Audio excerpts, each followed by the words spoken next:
اور نہ ہی میرا درد کبھی محسوس کیا تھا۔ میں بیمار ہوتی، دکھی ہوتی، تب بھی ہمیشہ باورچی خانے میں ہی چھپ کر آنسو بہا لیا کرتی تھی، یا پھر اپنی ماں کے کپڑوں سے لپٹ جاتی اور ماں کو بہت یاد کرتی۔ وہ مجھ سے بہت پیار کرتی تھی، اس کے سوا میرے پاس کوئی اور آسرا نہیں تھا۔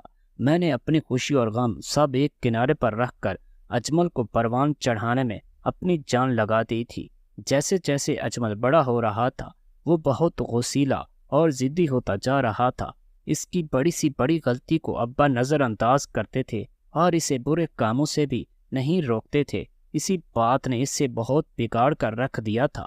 میں اسے کبھی کچھ اچھا سکھانے کی کوشش کرتی تو وہ ابا سے میری جھوٹی سچی شکایتیں لگاتا اور ابا ڈنڈا اٹھا کر مجھے مارنے کے لیے کھڑے ہو جاتے، اور اجمل میری بالکل بھی عزت نہ کرتا تھا بلکہ ہر وقت گالیاں دیتا تھا، مگر ابا اس کو کچھ بھی نہ کہتے تھے۔ اجمل نے 10ویں کا امتحان پاس کیا، اس کے نمبر کچھ خاص نہیں آئے تھے، اسے کسی اچھے کالج میں ایڈمیشن نہ ملا تو ابا نے اسے ایک دور دراز کے کالج میں بہت سا پیسہ لگا کر داخلہ دلوا دیا اور وہ وہیں کے ہاسٹل میں رہنے لگا، اور میں ابا کے ساتھ گھر میں تنہا رہ گئی تھی۔ اجمل کے جانے کے بعد مجھے احساس ہوا تھا کہ اس کے ہونے سے میری زندگی میں کچھ رنگ تھے۔ اب تو یہ گھر ویران ہو گیا تھا۔ اجمل کے جانے کے بعد ابا بھی میرے قریب ہو گئے تھے۔ وہ اٹھتے بیٹھتے مجھے پوچھنے لگتے تھے اور اس بات نے مجھے بہت خوش کر دیا تھا۔ اکثر ابا میرے کمرے میں آتے اور گھنٹوں میرے ساتھ گزارتے، مجھ سے بہت سی باتیں کرتے۔ جیسے جیسے ان کی عمر میں اضافہ ہوتا جا رہا تھا، ان کے رویے میں بھی تبدیلی آ رہی تھی اور میں ان کے لہجے میں اپنے لیے محبت محسوس کرنے لگی تھی۔ اسی بات نے مجھے نئی زندگی دے دی تھی۔ اجمل کو گئے 7 سال ہونے والے تھے، لیکن وہ پلٹ کر واپس نہیں آیا تھا۔ ابا اسے باقاعدگی سے پیسے بھیجا کرتے تھے۔ ابا سے جب بھی کہتی کہ اجمل کو واپس بلا لیں تو ابا انکار کر دیتے اور محبت سے کہتے کہ میری ارم ہے نا میرے ساتھ۔ میں ابا کی اس محبت پر خوش ہوتی تھی کہ ابا کو میرا احساس ہو گیا ہے، مگر بہت جلد ابا کی اس محبت بھرے لہجے اور رویے کا راز بھی کھل کر میرے سامنے آ گیا تھا۔ اجمل نے کسی امیر زادی سے شادی کر لی تھی اور وہ اسی کے بغلے میں شفٹ ہو گیا تھا۔ نہ ہی وہ واپس آنا چاہتا تھا اور نہ ہی وہ اب ہم سے کوئی رشتہ رکھنا چاہتا تھا، لیکن اپنے بیٹے کا بھرم رکھنے کے لیے ابا نے یہ بات مجھ سے چھپا لی تھی۔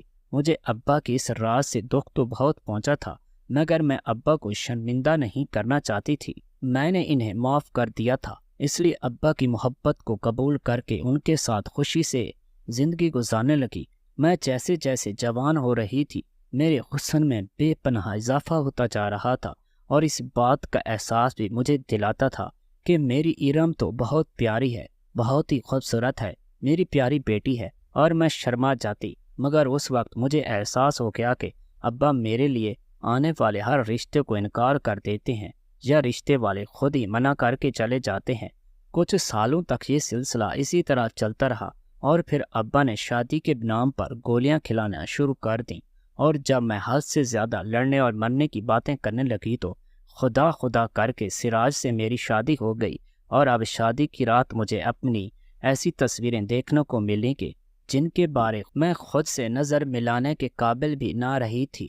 میں نے لڑکھڑاتے لہجے میں سراج کو بتانا چاہا کہ یہ تصویریں میری نہیں ہیں اور نہ ہی مجھے ان کے بارے میں کچھ علم ہے، مگر میری بات سن کر سراج نے مجھے مزید نفرت سے چھڑک دیا تھا اور کہنے لگے کہ تم تو بہت ڈھیٹ ہو، جھوٹ پہ جھوٹ کہہ رہی ہو، غور سے دیکھو یہ تمہارا ہی کمرہ ہے، تمہارا ہی بستر ہے، تو پھر تم کیسے کہہ سکتی ہو؟ میں نے غور سے دیکھا تو واقعی وہی میرا کمرہ تھا، دیوار کا وہی کیا ہوا رنگ میری بربادی کی داستان سنا رہا تھا۔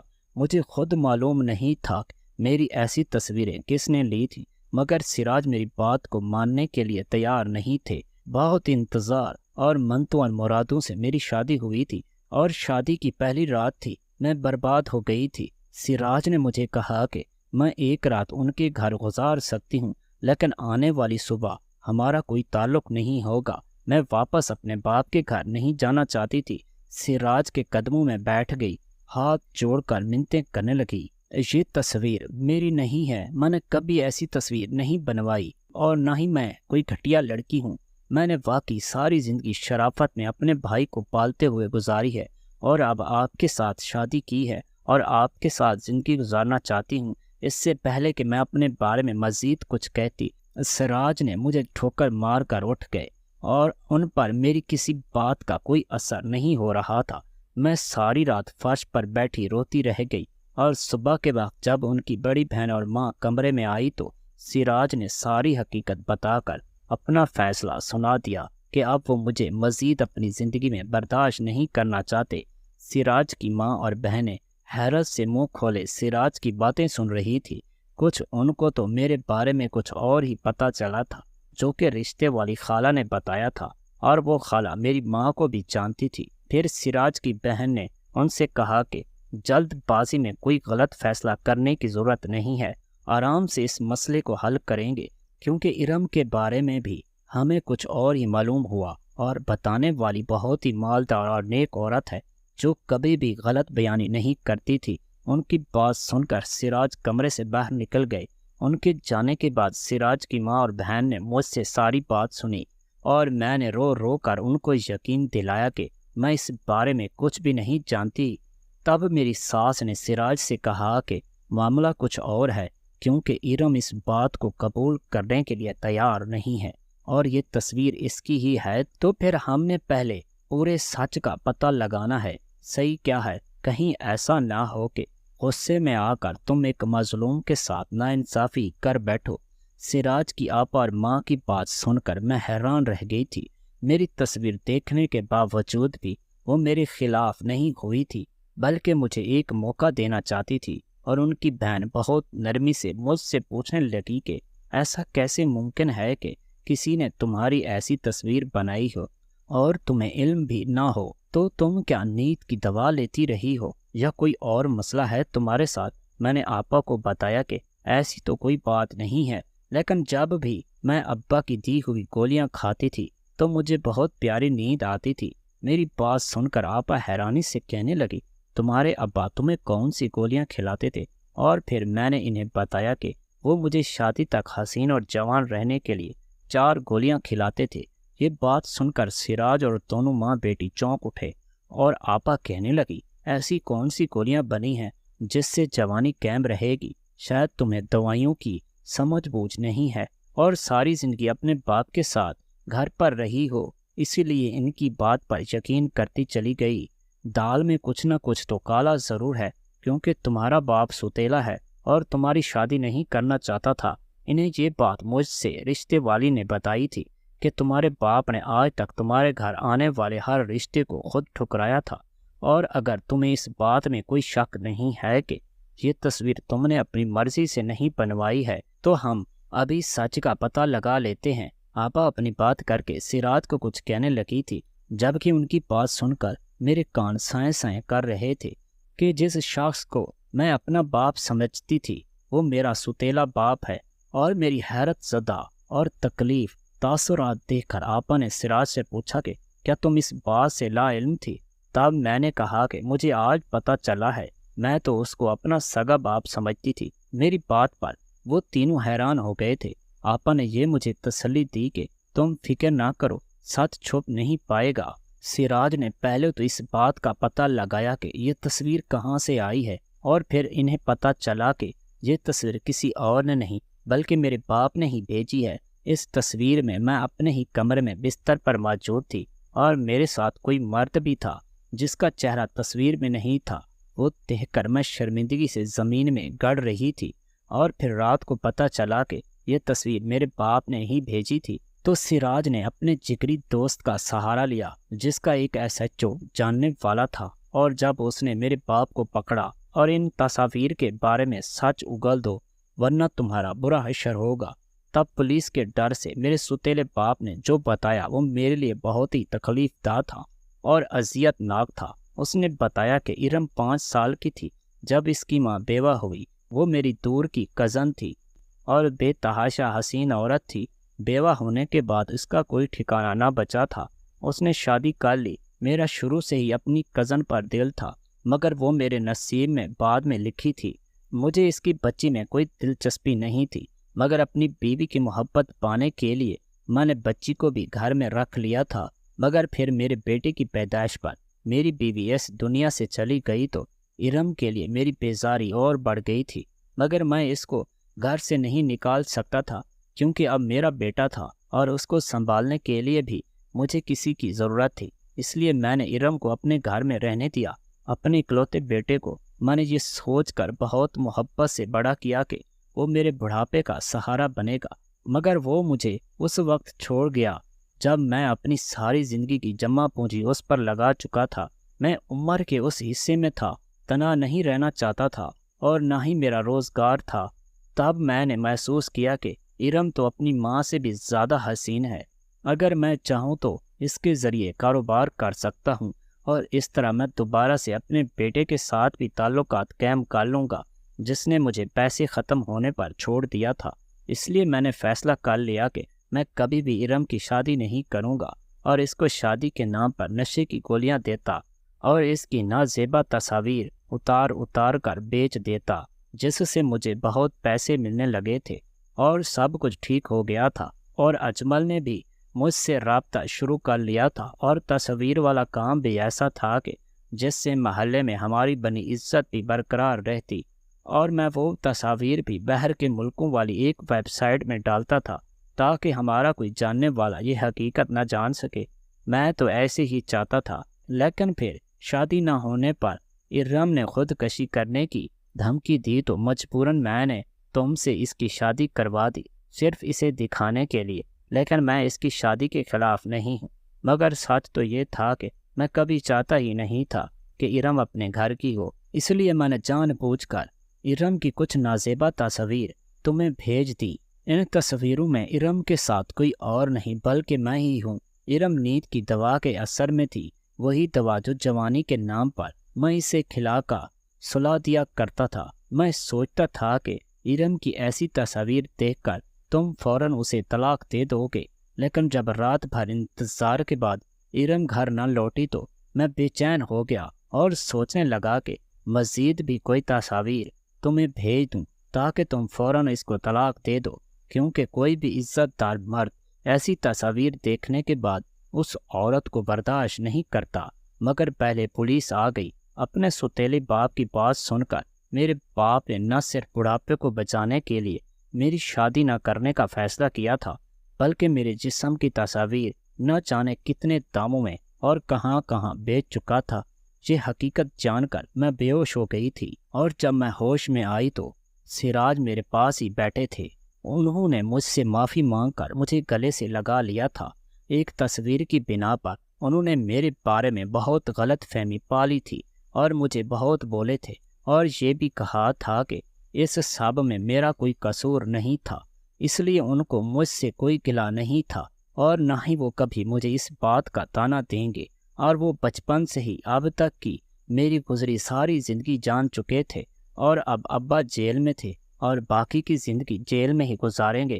مجھے اس شخص سے کوئی ہمدردی نہیں تھی، اس شخص نے مجھے کہیں کا نہیں چھوڑا تھا۔ یہ تو سراج آپا اور اماں کی اعلیٰ ظرفی تھی کہ انہوں نے مجھے قبول کر لیا تھا، ورنہ ان باتوں پر ہر کوئی دل بڑا نہیں کرتا، اور اگر آپا سمجھداری سے کام نہ لیتی تو شاید میرا گھر تباہ ہو جاتا اور ابا اپنے منصوبے میں کامیاب ہو جاتے۔ میں آپا اور اپنی ساس کی شکر گزاری کرتی ہوں جنہوں نے روایتی نان ساس کا کردار ادا نہیں کیا تھا۔ میں بہت خوش تھی اور اپنی ساس اور نند کا دل سے احترام کرتی ہوں۔ سراج بھی میری بہت عزت کرتے ہیں۔ آج کل جی عام ہو چکا ہے، سوشل میڈیا نے ایک طوفان برپا کر دیا ہے۔ ہر آئے دن ایک نہ ایک واقعہ دیکھنے کو ملتا ہے۔ کسی کی ویڈیو لیک ہو گئی، کسی کی پکچر لیک ہو گئی، لہٰذا خدا را سوچ سمجھ کر موبائل کا استعمال کریں اور کسی کی عزت نفس کے ساتھ نہ کھیلیں، اور اپنے گھر میں امن سکون پیدا کریں اور اپنے رشتوں کے تقدس کو پامال نہ کریں۔ شکریہ۔ محترم ناظرین اور سامعین، اس طرح کی مزید ویڈیوز دیکھنے کے لیے ہمارے اس یوٹیوب چینل کو سبسکرائب کیجیے گا، ویڈیو کو بھی لائک کیجیے گا اور بیل آئیکن پر ضرور کلک کیجیے گا تاکہ نیو اپلوڈ ہونے والی ویڈیو کا نوٹیفیکیشن آپ کو ٹائم پر مل سکے۔ شکریہ۔